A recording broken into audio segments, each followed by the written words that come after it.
So, how do you win a war? You might think of heroic battles, brilliant generals, or secret weapons. But what if I told you one of the most decisive victories in history was won not on the battlefield, but on a spreadsheet?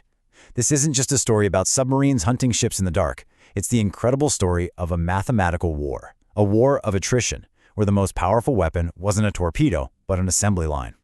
This is Admiral Karl Dönitz, the commander of Germany's U-boat fleet. Now, this man was more than just a naval officer. He was a cold, calculating strategist.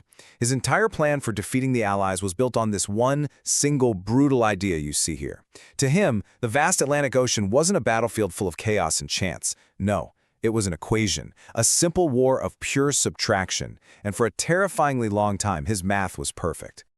In the early days of the war, Dönitz's strategy seemed absolutely flawless. It was a cold, hard, unbeatable formula that was bringing Great Britain to the very brink of starvation and total collapse. The whole strategy had a name: the Tonnage War. The genius of the plan was its brutal simplicity. The math was crystal clear. Dönitz and his staff calculated that Britain needed about 47 million tons of supplies every year just to survive: food, fuel, weapons, you name it. So, he figured, if his U-boats could consistently sink 300,000 tons of that shipping every single month, British shipyards could never, ever keep up.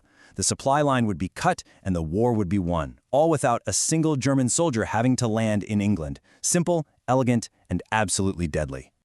And boy did the plan work. From early 1942, a period the U-boat crews later called the Second Happy Time, they just ran wild off the American coast. In a matter of months, they sank a staggering 3.1 million tons of shipping. That's 609 ships sent to the bottom of the ocean. For the men inside those U-boats, the math was intoxicating. You can read it in their diaries. One officer wrote, "We calculated endlessly. 6 ships meant 30,000 tons. With 40 boats operating, we could achieve victory." Their belief in the formula was absolute. This quote from Captain Hartigan's war diary just perfectly captures that mindset. He wrote this while his U-boat was operating right off the coast of New York, seeing the city lights. There was this incredible confidence, you could even call it arrogance, that their strategy wasn't just working, it was unstoppable. They truly believed they were the masters of this deadly equation and that these careless Americans didn't stand a chance.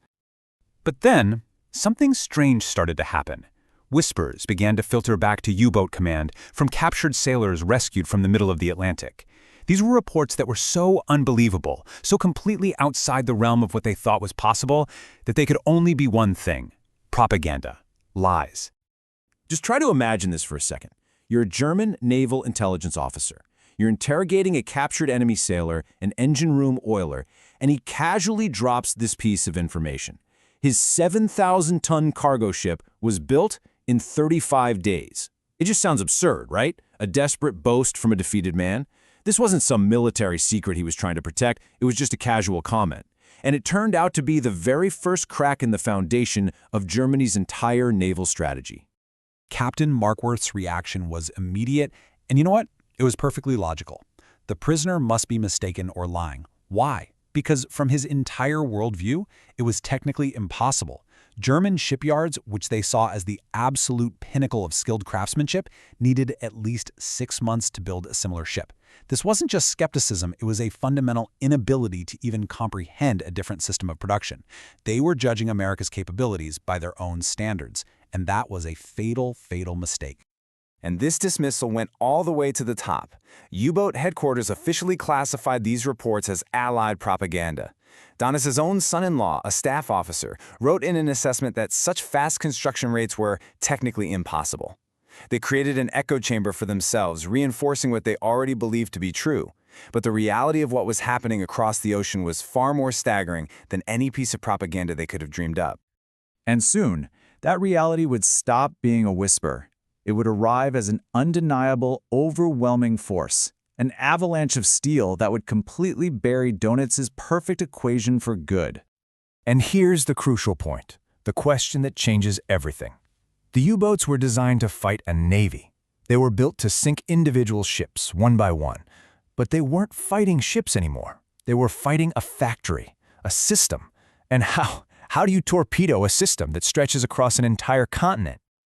This number, it's not a typo. At Henry Kaiser's shipyards in California, the Liberty ship, SS Robert E. Peary, was built from the moment its keel was laid to the moment it was launched in 4 days, 15 hours, and 29 minutes. This wasn't just some PR stunt. It was a powerful demonstration of a totally revolutionary method, using prefabrication and welding to piece together massive sections of the ship like it was a giant puzzle. It changed everything.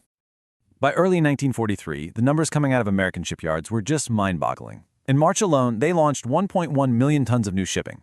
Now remember Germany's magic number for victory, sinking 300,000 tons a month? America was now building nearly 4 times that amount, every single month. The entire equation had been completely flipped on its head.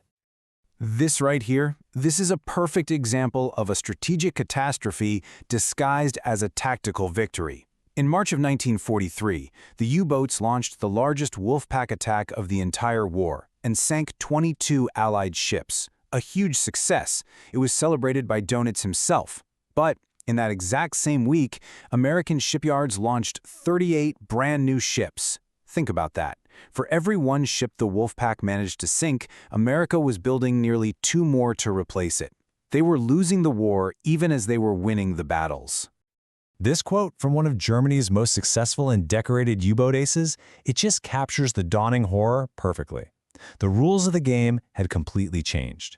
The courage of his men, the excellence of his submarine, the perfection of his tactics, suddenly none of it mattered when you were faced with an enemy that could simply manufacture victory. The fight was no longer at sea, it was against the smokestacks of America. So, back at headquarters, the propaganda excuses and the sheer disbelief finally collapsed under the weight of reality. Admiral Dönitz and his staff were forced to confront this new, grim truth with a calculator. Imagine the chilling silence in that room. At a conference of his top commanders in October 1943, Dönitz himself wrote these numbers on a blackboard. For every ton his U-boats managed to sink, the Allies were adding nearly 8 more to the ocean. They were losing by a factor of 8 to 1. Finally, one of his commanders spoke up and said, "Herr Admiral, at these rates, even if we sink nothing, the enemy gains strength. We are not slowing their growth, we are merely providing their shipyards with practice." And here it is from the architect of the entire strategy himself. Years later, at his post-war trial, Dönitz confirmed that he knew the war was mathematically lost as early as the spring of 1943. He knew the final result was, in his own words, preordained. And yet, despite knowing this, the U-boats were ordered to continue their patrols, sailing out into an ocean that was being refilled with enemy ships faster than they could ever hope to drain it. So what is the ultimate lesson here? It's a lesson that was forged not in the heat of battle, but in the fire and noise of American shipyards. And it's a lesson that fundamentally changed the nature of modern warfare forever. This chart really highlights the fundamental difference in philosophy. German shipyards were like artisan workshops, relying on highly skilled craftsmen and taking 8 months to build a ship. American yards were industrial factories, using 700,000 assembly line workers to churn out ships in an average of just 42 days. One German admiral put it perfectly: "We build ships, they manufacture them. The difference is not of degree, but of kind." And the human toll of sticking to this failed strategy, it's just devastating. Knowing the math was hopeless, the war at sea continued. Of the 40,000 men who served in the U-boat force, 30,000 of them never came home. That's a 75% casualty rate, the highest of any service branch in any nation during the entire war. They became sacrifices to an equation that their own commanders knew had already been solved. The final numbers of the Tonnage War are just telling. The U-boats sank an incredible 21 million tons of shipping, an amazing feat. But the Allies built over 38 million tons to replace it. This means they ended the war with 17 million tons more shipping than when they started.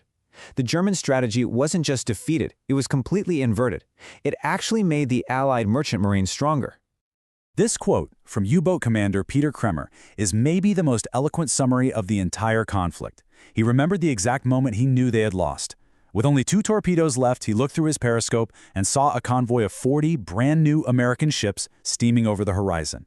He later wrote, "2 torpedoes against 40 ships. That was the mathematics of our defeat. Valor, skill, and courage are powerful things, but they are no match for overwhelming industrial might." This story is such a powerful lesson, and it proves that modern wars can be won by the nation that can build, produce, and innovate on a massive scale. But it leaves us with a really critical question for our own time. In an age of microchips, artificial intelligence, and cyber warfare, has the nature of power shifted again? Is the factory still the ultimate weapon, or has the assembly line just gone digital?